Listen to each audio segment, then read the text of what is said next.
eleh katresna pancene tresno kuwi akeh pacoba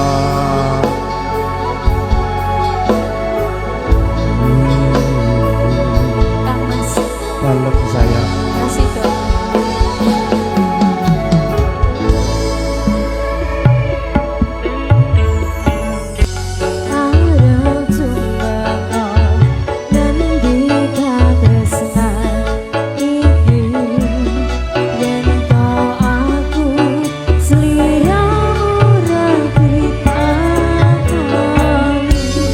senadyan donya ra iso nampa bakal tak jaga yen durung kabisa mrek kanggo wasa Kang Mas kowe sing tak sayang ra lilo aku kudu dewasa Dimas musti kandheng ati dong aku siji tresno iki abadi do dewa-dewa ing asmara kuwano ati kawula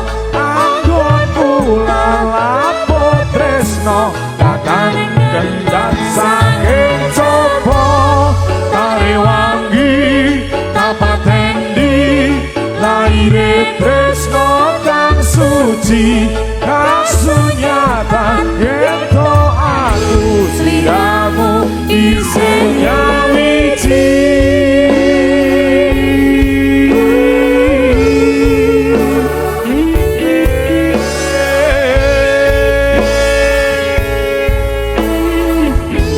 untuk Mas Riki dan juga Mbak Yunita. Oh asik masku Arsik kan? Oh yeah. Enak ya wes rapi ya.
suci kasunyata ento aku sliramu isih nyawino dewa-dewa ing asmara kuwana ati kawula Anggon kula rambut tresno Datang ganda saking sapa Tarewati kapatendi lahire tresno kang suci kasunyata ento aku sliramu isih nyawiji.